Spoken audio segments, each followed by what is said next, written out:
I hope that everyone is still paying attention to what happened with Alaska Airlines a couple weeks ago, because I haven't stopped thinking about it. I even went so far as to look at our flights to Las Vegas and see what kind of aircraft we were traveling on.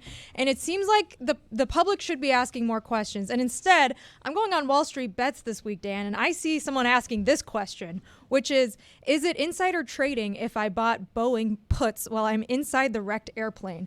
And this poster is wondering, hypothetical, of course, imagine sitting in an airplane when suddenly the door blows out.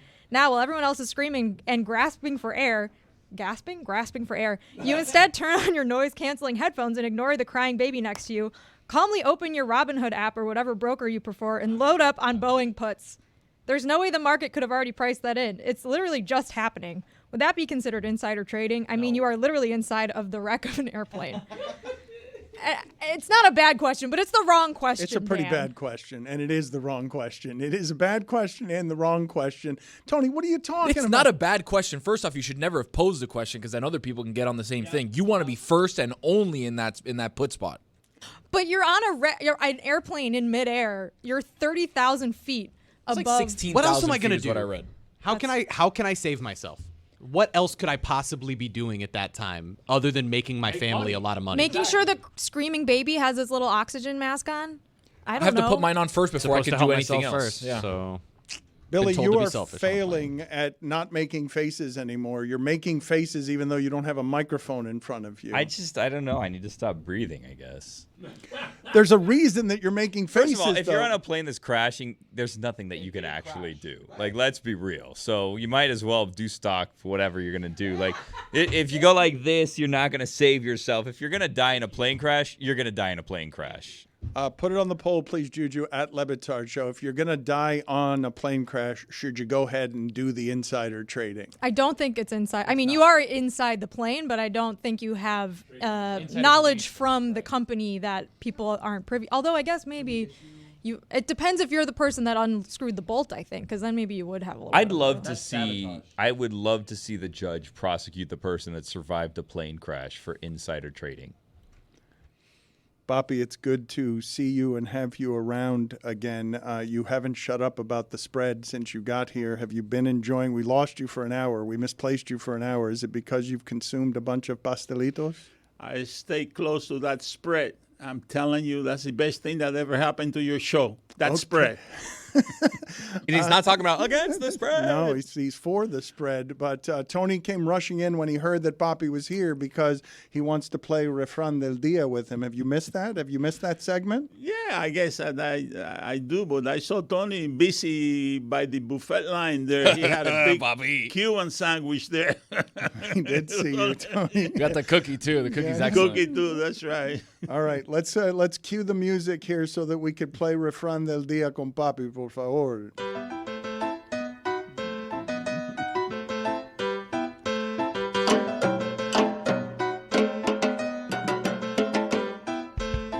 Dímelo, mi gente! Billy, can you get the... Thank you. Billy had one job today, Dan. It was to get that and play. There we go. Billy doesn't like to support you, Tony. He doesn't. He's not here to support you. No one supports him more than me. That's also true. Nobody supports him more than me, but I really needed this. So we'll have this. Well, I thought you knew when the music starts, you have to go grab it. Anyways, today's Refran Del Dia sponsored by the MMA Hangout, where you can go see us hanging out at the Taurus in Coconut Grove for UFC 297. That'll be Saturday, 1/20. At 9 p.m. at night. And the haters. Hold on a second. Haters, line up, please. Yeah, don't forget about the haters. We love you there. What is the name of the instrument that Billy is presently scratching? The cheese grater. What is that? What is the name of that instrument? Anybody? Guayo. El Guayo. El Guayo. El Guayo. Thank you, Papi. Nice. Come on. What a pull. How do you spell El Guayo? What is that? How do you spell it? I can't tell you that. Okay, I don't. There's a G in there somewhere. I don't know why that's an industry secret. I don't think that you can play that indifferently, though, Billy. I think you have to play that with Latin flair and passion. Throw your energy into it. It's half-assed. He refuses to be supportive. You know what? Do I have to do everything around here? Give me this. Here. Thank you, Tony. Thank you, Tony. Bring your own energy. All right, you don't need him. Let's spin the wheel.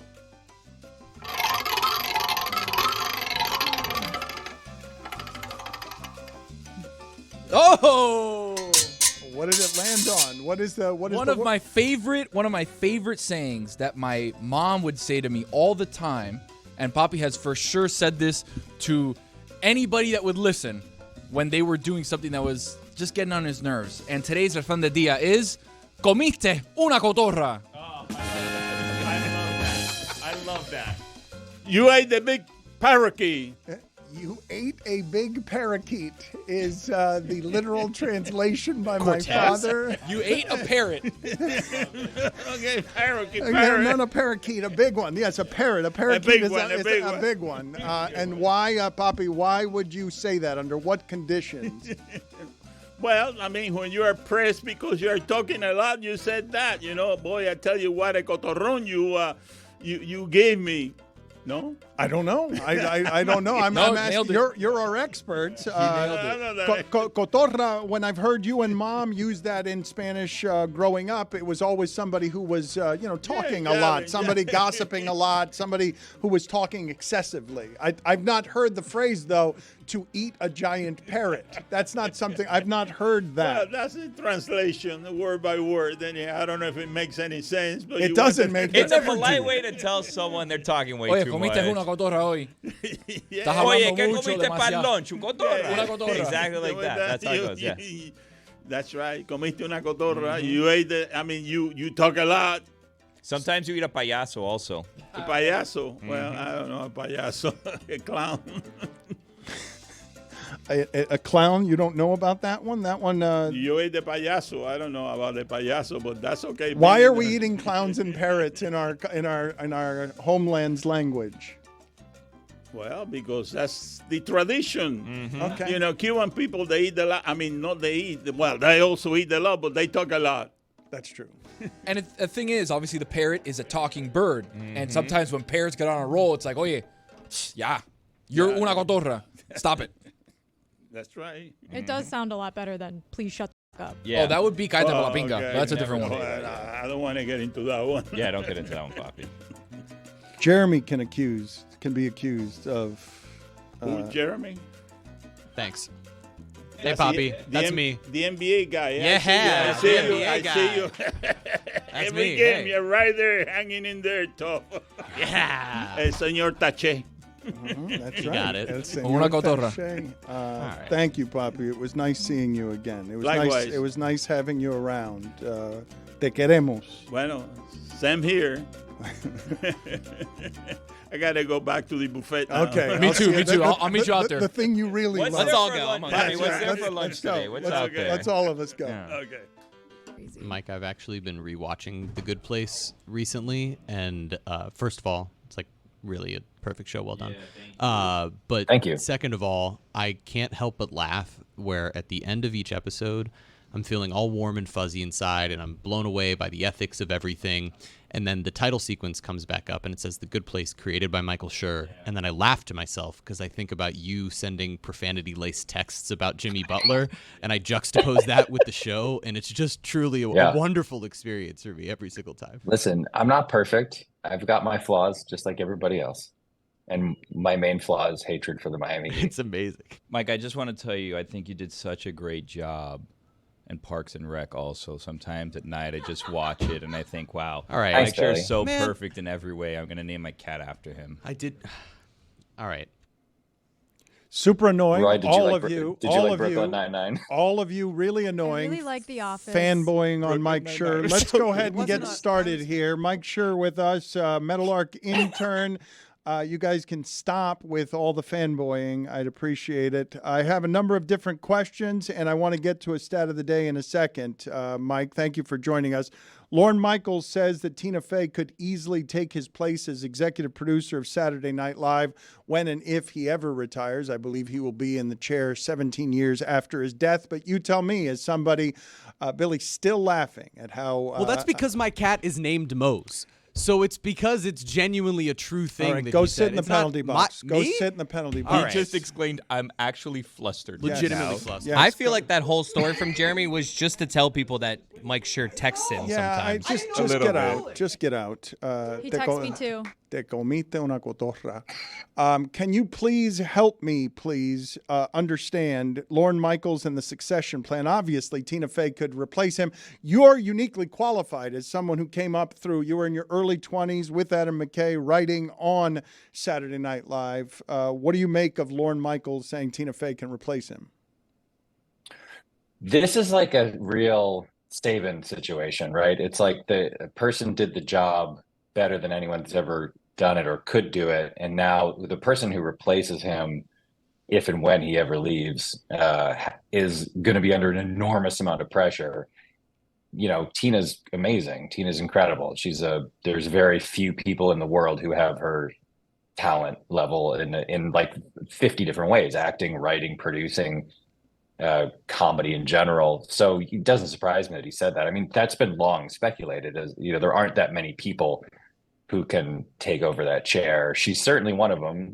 She's not the only one, but I would say if there's Vegas betting odds, she's probably the favorite for a number of reasons. But man, oh man, is that a hard job. Is that going to be tough to take over for that guy? I mean, it's like, it's literally Saban. It's like, how do you replace the person who's better than everybody else at doing a certain job? So I don't envy whoever has the job, but I think if someone has to do it, I think she'd be an excellent choice. What do Tina Fey and Kalen DeBoer have in common, you think? Fearlessness, I'm going to guess. I know nothing about Kalen DeBoer, but I'm going to say fearlessness. You don't take that job unless you're like, yeah, I got this. You know, you had like the intestinal fortitude of taking over for Nick Saban. I can't imagine. I mean, before he takes the job, everyone's probably declaring him a failure and he's not good enough and he shouldn't have been hired. If he loses one of his first 7 games, people are going to start thinking about whether he was the wrong choice to take over. And the same will be true of whoever takes over for Lorne. It's like at some point there will be a bad show, because there's always bad shows every year on that program, and someone will write the article of like, this was the wrong choice.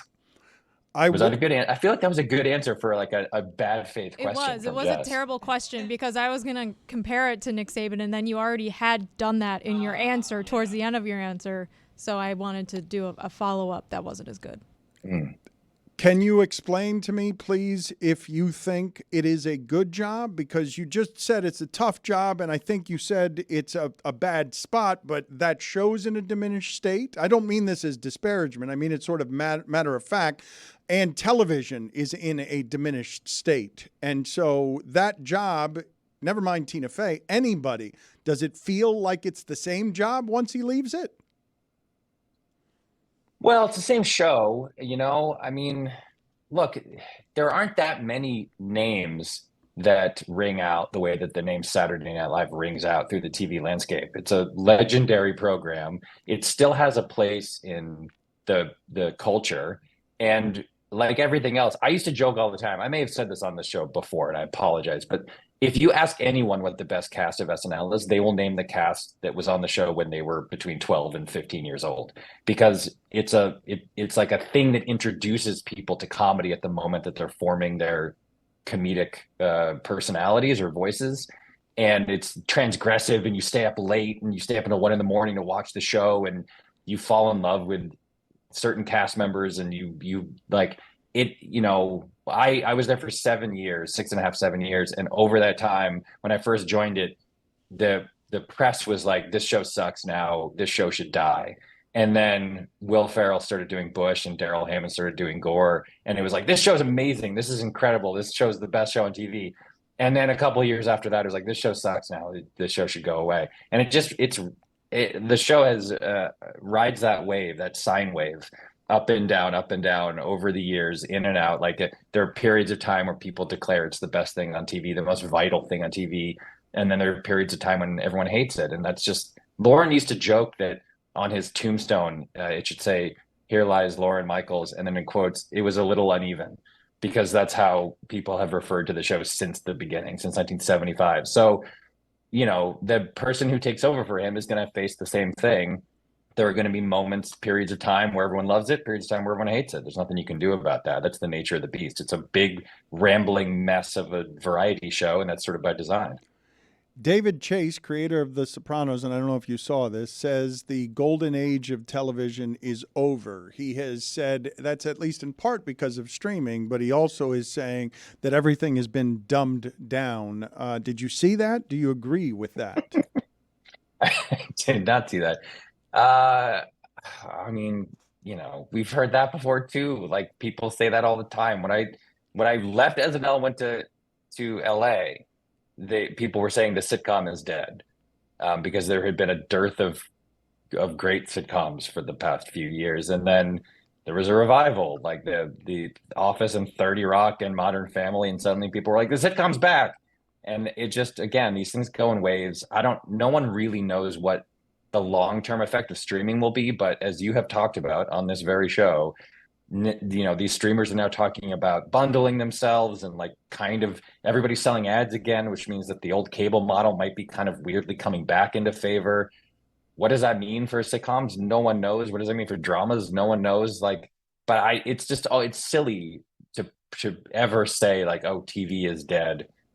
I mean, is this there was certainly a period of time starting with The Sopranos and going through, I don't know, I guess Breaking Bad or maybe Better Call Saul, where you would say that there were these legendary all-time dramas on the air, and that this was a golden age is what everybody called it. And, the thing about golden ages is they don't last forever. And so, that era is probably over, but that doesn't mean a new era won't begin that has a different, slate of shows and a different vibe, and that might not produce material that's just as good. It's just, TV is not going anywhere. TV is going to stick around forever. And it's just a question of like how the people who create the shows and market the shows and air the shows kind of present them and what they value. So I think there are going to be more good TV shows in the future. It's just a question of when and how they're delivered to you. I don't know how you do this measurement, but I would say at one point when Friends had Thursday nights and NBC had Thursday nights, they had 75 million people watching, which at the time was a third of the country. A third of the country was watching NBC on Thursday nights when The Sopranos was doing what they were doing. I suspect that we can argue that that's the golden age of television, and it'll forever be more fragmented than that, will it not?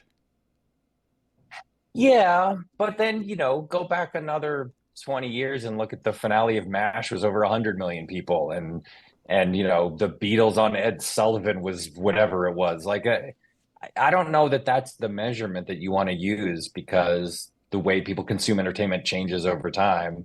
And so, yeah, will there ever be another show where that lasts for, Friends lasted for 9 seasons or 10 seasons. So will there ever be another show that lasts that long? There might not be. Or there might be, because we might come all the way back around to where we were a few years ago, because the economic model will change again and people will have shows that last for, right now, the shows are lucky to last for 2 or 3 seasons. That might change again. So I don't know. I think making predictions about these things is a fool's errand. And it's entirely possible that at some point 20 years from now, the way things shift and change and consolidate, that there are shows that last that long and get that many viewers. I don't know. When you're creating shows, do you plan for that now? Like you want to tell your story in 3 seasons, knowing this is kind of the norm? Yeah, kind of. You'd be kind of foolish to ever think that you have a chance to tell the story over 5, 6, 7 years. At least right now, I'm working a show right now. We start shooting next month, sorry. And we're like, sort of thinking about like, okay, if we get a season 2, here's what we would do. And after that, there are no plans, because there are not many shows that last more than 2 seasons now. Which is a bummer. Like, I think the thing that TV had as a medium over movies was you got to tell stories about characters slowly, granularly over a long period of time. And that right now is not really an option. There's very few shows. It's like Stranger Things, and that's it. That last for the length of time that successful shows used to last for. So it would be kind of foolish for any creator to think about telling a story slowly over 7 or 8 years. Severance, which was one of my favorite shows of 2022, like they got interrupted by the strikes and there were other production delays, but like, it's going to be 2.5 or 3 years between seasons.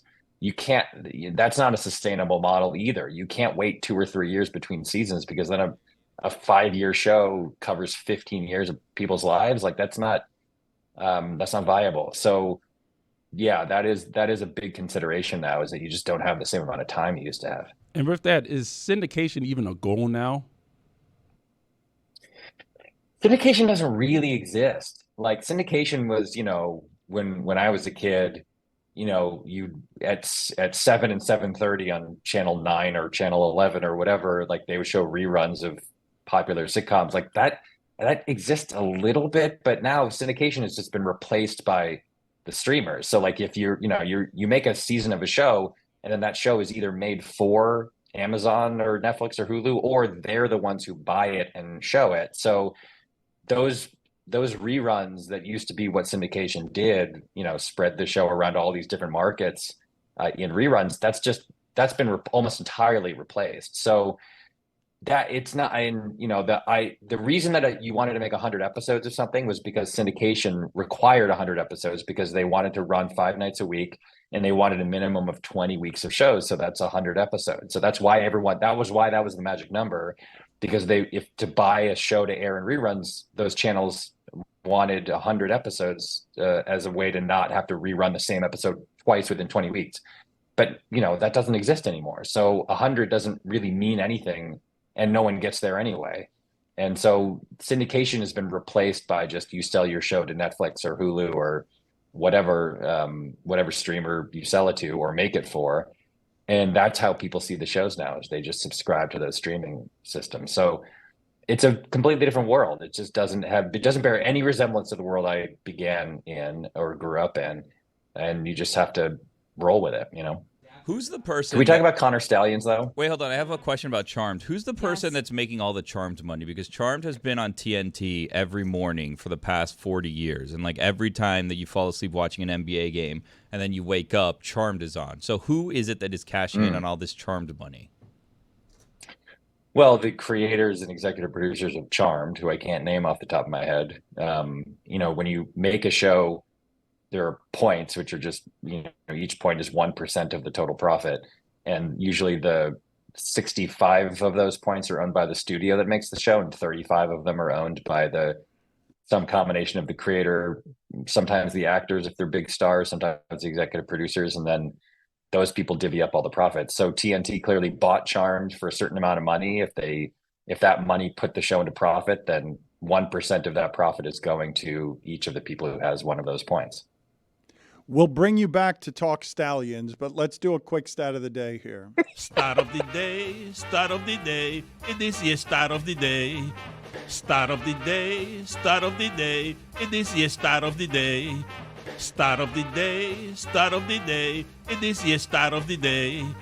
Start of the day, it is the start of the day.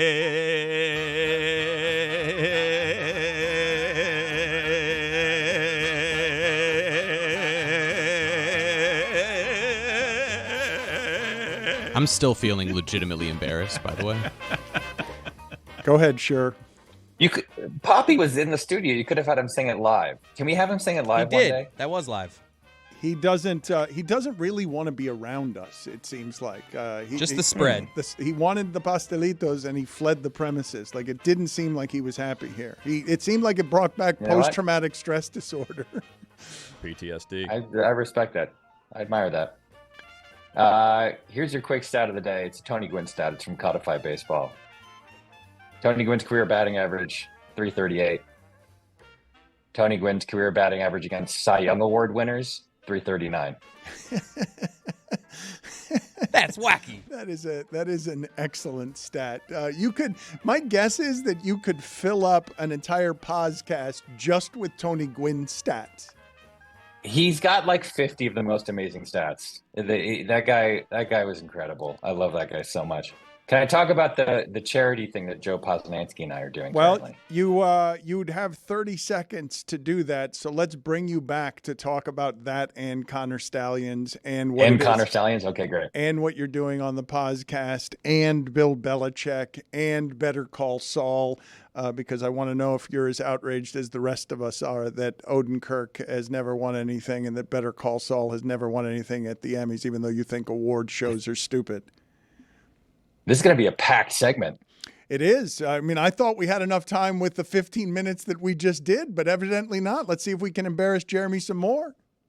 I thought the most interesting part of the entire Michigan story today is that Harbaugh is reportedly asking or being offered by Michigan 6 years, $11.5 million a year, and future immunity from anything that any investigation about him reveals. But you have something else regarding Connor Stalions that you think is more interesting, Mike Schur? Listen, I'm an Ann Arbor native. I was born in Ann Arbor, Michigan. I've been a Michigan fan my whole life, and I, as a Meadowlark media intern, have been subjected to a lot of anti-Michigan crap from you people. You know, I've heard a lot of, oh, the fans are terrible. Lucy had a terrible time at the championship game. Connor Stalions this, Connor Stalions that. I'm here to stick up for the University of Michigan and the Michigan Wolverines. And this whole Connor Stalions thing, I've been through this before, as you well know, with the Deflategate and with the Tapegate and all that stuff. You have it all wrong. This is a big misunderstanding. This is all they're innocent of all charges, and for you to malign them and to slander them, I've had enough. I've had it up to here with you. I want Michigan to get their due, and I want you to admit that this is a legitimate national championship and that they did nothing wrong. And I'm not leaving here until you admit that. Jessica, when are the footies making an appearance, your college football awards? This week on Gen CFB, we are handing out end-of-season awards, the footies, the first annual footies awards. Finally embracing it. Me, Lucy, and Taylor will be handing out the footies. Foot. What kind of categories are we talking here? Are they good? Are they like normal categories, or are they fun, made-up categories? They're very boring and stupid. No, of course they're fun categories. Mike, come on. We have the Mario Cristobal Award for Worst Game Management. We have the Footy for Most Elder Abuse. We have the Nepo Baby of the Year Award. It's going to be a great time at the Footies Can I this make a year. suggestion? Yes. Best Arch. Ooh. What are your nominees? It's Arch Manning. Well, I feel like we need one more. Billy, can we get on God Bless Football, that seance, that promised seance with Don Shula? Okay, you're Captain working. Lee says he wants to be in on that too. Okay, excellent. Mike, what are you promoting for the podcast, one of the very popular podcasts here on Meadowlark Media? You are doing something charitable and kind with Boog Shambi, who does a lot of charity and does a lot of good work that I'm sure people want to and need to learn about. Yes, for the second year now, we're doing our January opening baseball cards and talking about the players we find in them raffle thing. So we're opening all this month. I think the first one drops today. All this month, we're opening cards. We're going to have Boog on. We're going to have Tom Haberstroh on, open some basketball cards. We're going to auction them off for charity. So if you go to projectmainstreet.org, that's Boog's project, the ALS charity. They provide money for patient care for people with ALS. Donate $25, send a receipt to poscastraffle@gmail.com, POSCAST raffle@gmail.com. Give $25 is what we're asking for, but anything you want to give is fine. And you will enter yourself in a raffle to win any card you want and a bunch of other fun prizes.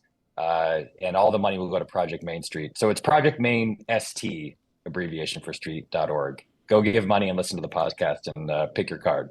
Give us the dismount we need with controversial commentary. Better show, The Bear or Better Call Saul? They're both incredible. I will only say that The Bear won Best Comedy and Succession won Best Drama, and I think those are exactly reversed. You didn't answer my question. You did not answer my question. You're a coward. You're a coward, and I hope no one gives to your charity.